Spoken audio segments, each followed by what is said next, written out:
Welcome. In this program, we'll update you on the situation of our brothers and sisters around the world who are imprisoned for their faith. But first, here's an update about this year's convention. This is the new governing body update given by the most senile governing body member, Samuel Hurd, who's coming to us adorned with an Apple Watch, a big white beard, and the usual pinky ring to tell us about pretend persecution and about the positive reactions to the new convention. Don't forget to hit that subscribe button. Let's begin. In some parts of the world, they declare the good news regional conventions are now underway. It's a beautiful program. Let's hear from a few who recently attended. A lot of the friends have made incredible sacrifices to support the convention here. Well, I had to negotiate time off of work. We also had to ask for a leave from school. Got up really early. Every effort you make, it's definitely worth it. You can't put a price on being here. We get to see brothers that we don't often get to see. Also, when you're here, you get the hugs. I love hugs. A virtual hug's okay, a real hug is better. It's a big difference between being here in person and watching online. It's so much more alive. I love the singing. There's a power that resonates from the audience when we're all singing together.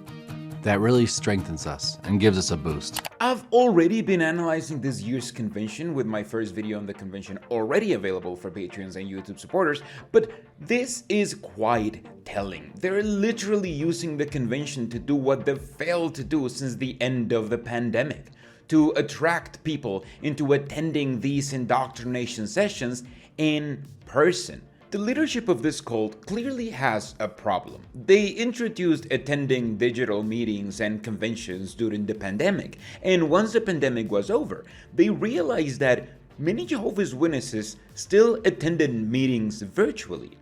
That's because nobody likes attending in person. The only reason for a Jehovah's Witness to attend in person is to enjoy the company of other Jehovah's Witnesses. That's it. There's literally nothing in the meetings made better by attending in person. Meetings are mandatory, but also extremely boring and repetitive, so no Jehovah's Witness actually looks forward to attending them. That's why, when given the chance between showering, dressing up, driving to the Kingdom Hall on time, and sitting there without being able to distract yourself for 2 hours, only for the chance to socialize a bit at the end of the meeting, or to simply clicking a link from the comfort of your home without having to go out or get dressed up or to pretend to listen to the meeting with the cameras off, most Jehovah's Witnesses just choose the latter.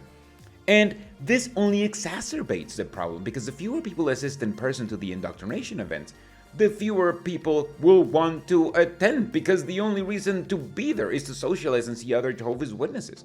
This is a huge problem for the governing body. On one hand, they know that witnesses prefer digital meetings because they're far less effort. I believe that's why they haven't outright forbidden Jehovah's Witnesses from attending meetings virtually, because they fear a lot of them might just stop going to the meetings altogether. Plus, they know that a lot of their audience is quickly aging and have a very hard time attending meetings regularly, but they still need to remind them to donate constantly to keep getting their money.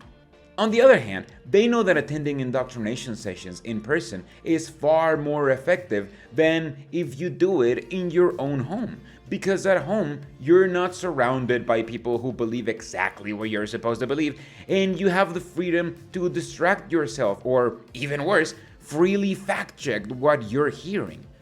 This becomes even more complicated for the leadership because they've been shifting to digitalization of their indoctrination materials. And that had the unintended consequence of making their material available at home.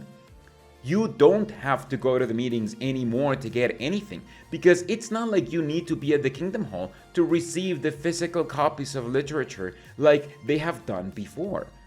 This is a problem that the governing body made, and to me, these kinds of things are the ones that prove that the members of the governing body have no master plan or anything. They're just bumbling buffoons with no foresight who keep messing things up for their religion and have to keep trying to fix their own mistakes by telling their followers that attending in person is good and needed without actually saying why. I think I want to come to this convention 3 or 4 times. For me, there's no better place than being among a group of Jehovah's people. Every time I'm reminded what a beautiful, huge spiritual family we're part of.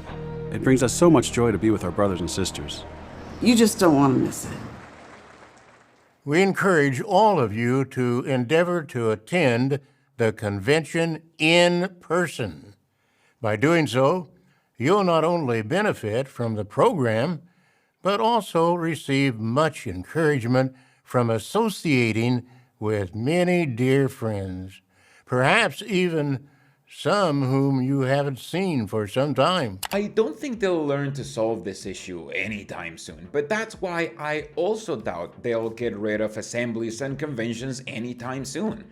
Those are the only ones that Jehovah's Witnesses may look forward to attending in person, since they get to socialize with witnesses who they don't get to see often, all while wearing their Sunday bests. That's why they have special conventions, to reinforce the supremacy of highly active and indoctrinated members while asking them for a ton of money for travel expenses. This year, a real highlight will be the 15 special conventions that are scheduled. The first was held on the weekend of June 7 through 9 on the island of Guadeloupe. Brothers Jeff Winder and Clive Martin had the privilege to serve the convention. Delegates came from 11 lands, and there was a peak attendance of 8,602. On Saturday, 74 were baptized. We rejoice to see the love and unity of our international brotherhood. 74 baptized only? In an international convention? This is insane. I remember it being usual to see at least 100 people getting baptized in circuit and district conventions when I attended. Now they can't even get to triple digits during the most special conventions of the year? This religion has really fallen off, and you cannot tell me they're not fudging the members at least a little bit to pretend like they haven't had a reduction. Even the photos look underwhelming when compared to photos of previous international conventions. Also, did you see Jeff Winder giving a speech without a suit? That was from a previous governing body update where they announced that women can wear pants and men don't have to wear jackets or ties all of the time either. However, the rest of the update is focused on persecution porn to manipulate Jehovah's Witnesses into believing they're persecuted like Jesus said his followers would be, simply because a couple of authoritarian and fascist governments have imprisoned a handful of Jehovah's Witnesses. As of June 17th, there are over 199 brothers and sisters imprisoned for their faith. So you mean 200? Where are they? There are 9 imprisoned in Crimea, 39 in Eritrea, 8 in Singapore, and over 17 in other lands. The largest number of imprisoned brothers and sisters is in Russia, where there are 126. What about South Korea?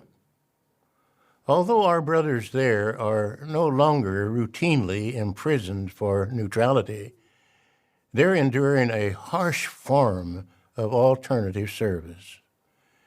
They're required to serve for 3 years and to live and work exclusively in prisons. Brother Mark Sanderson recently visited 2 groups of brothers at prisons where they're carrying out their alternative service. We hope that this situation will improve in the future. Ignoring the people imprisoned by the fascist government of Russia, which has imprisoned far more than just members of the obscure American cult of the Jehovah's Witnesses. Jehovah's Witnesses get imprisoned because they're not allowed to either serve in the military nor serve in alternative services for conscientious objectors, since the leaders of the religion have determined that's not resistance enough. That's why there are Jehovah's Witnesses imprisoned in Singapore, and why they got imprisoned in South Korea, where, up until very recently, they put in prison people who refused to do either military service or alternative services. And yes, while Mark Sanderson showed up to pretend he's doing something, he could do far more by simply changing the rules and allowing Jehovah's Witnesses to at least do alternative service or even the full military service, since John never asked the soldiers to leave the military service to get baptized, and Cornelius didn't need to resign his post as a military general when he converted to Christianity. And did you notice how Mark has a beard in this photo but didn't have a beard in the last morning worship by him? He also doesn't have a beard in the talks for the convention. This leads me to believe those talks are scheduled and recorded months and months in advance, which is why we have governing body updates for less formal and unscheduled appearances of the governing body to talk about whatever they forgot to talk about before and to continue indoctrinating members with current events. Also, many brothers and sisters are enduring long prison sentences and at times even physical mistreatment. This was recently the case for Brother Rinat Kiramov in Russia. In April 2024, several prisoners demanded that our brother reveal the names of other Jehovah's Witnesses, but he courageously refused. In turn, the prisoners beat and tortured him for 4 days, even using a taser. We continue to pray for Brother Kiramov and all 199 brothers and sisters who are in prison for their faith. And we don't forget their families either. I thought it was over 199 people who were imprisoned. This is why I will always oppose violence against Jehovah's Witnesses. People confuse individual Jehovah's Witnesses with the cult that's victimizing them. Committing violence against them is simply doubling the amount of victimizing they're enduring. It will never affect the leadership. In fact, the leadership will be stoked and will use this information to indoctrinate others, reinforcing their us versus them narrative from the comfort of their mushy chairs and fake TV studios. Early in the morning of May 17th, 2018, we were woken up by a loud knock on the door. Through the door, I asked, "Who's there?" They said, "It's the police." Of course, we felt very stressed. Naturally, we started praying silently to Jehovah. These are the interviews with Jehovah's Witnesses who have been victimized by the Russian government. And if you thought this was going to be at least nice, since you rarely get to hear from a woman in this religion, you're wrong, because obviously she's accompanied by her husband to help her share her own story. And she immediately shows just how culty Jehovah's Witnesses are. One of the times when I was going to the FSB for interrogation, I called a taxi. The taxi driver asked, "What is this address? Where are you going?" I said, "It's the FSB building." He asked, "Are you going to work?" I said, "No, not to work. I'm going there for interrogation." He couldn't believe it. He got very confused. I was able to tell him that I'm one of Jehovah's Witnesses and that a criminal case had been initiated against me for my faith. A few days later, I went back to the FSB office and called another taxi. To my surprise, the same car arrived with the same driver. And on this trip, I was able to tell in more detail which prophecies are recorded in the Bible on this subject, and we had a good conversation. In her mind, Jehovah made the taxi driver pick her up again so she could tell how the Bible prophesies persecution for her religion. In reality, the taxi driver realized he was driving a fully indoctrinated cult member when she told him how the fact that she was getting persecuted was actually predictive in the Bible. Because although they're deeply indoctrinated, they know that the priority is to maintain the image of the religion, even if they don't know how to do it properly. When we went for interrogations, we wanted to show the investigators by our behavior, words, and kindness that we are not extremists, that Jehovah's Witnesses are kind, sympathetic people. At the end of the investigation, we decided to make them cards. We tried to say nice things to everyone. We mentioned their good, kind points. You're not an extremist because of your behavior, words, or kindness. You are an extremist because of your beliefs. That is what makes you an extremist. And this religion is an extremist religion. Now, again, don't get me wrong, I don't believe the members should be in prison for it, especially since many of them are in prison in solitary confinement, which I believe to be torture already. They don't deserve it. That being said, Jehovah's Witnesses let children die when they need blood transfusion. They hide abuse inside their congregations, they shun children, and they indoctrinate children to grow up and do the same. These reasons by themselves are already extremists' beliefs, despite the Jehovah's Witnesses telling everyone it ain't so. And I don't think that their smiles and letters did what they think they did. After all, a cult only becomes scarier when they can follow their extremist beliefs with a huge smile on their faces.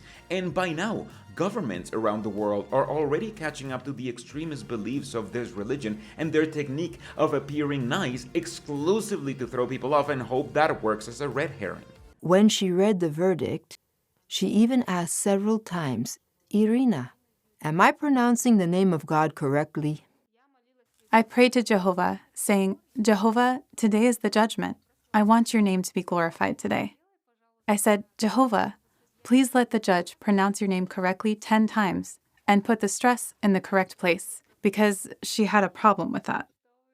And what do you think? By the end of the judgment, she had pronounced God's name correctly 10 times. And apostates say there are no signs of God. This is how delusional you have to be as a Jehovah's Witness, constantly making up your own signs that Jehovah is there for you and rejoicing when one of those signs appears. Never mind whether the judge has a point or the 100 people who are already in prison. Never mind whether or not you get sentenced yourself. Jehovah acted right here to make sure his name got pronounced right. What a diva. Also, why did they make this lady wear the same outfit she wore on the last day in court? Of the 23 brothers and sisters who were prosecuted, 4 were taken into custody and are now serving time in a penal colony.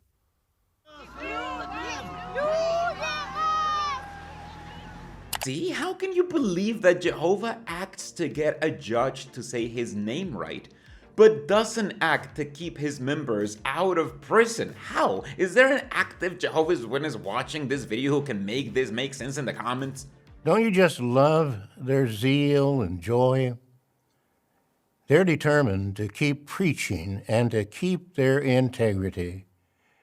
They had unique opportunities to give a witness, and they relied on Jehovah to do so.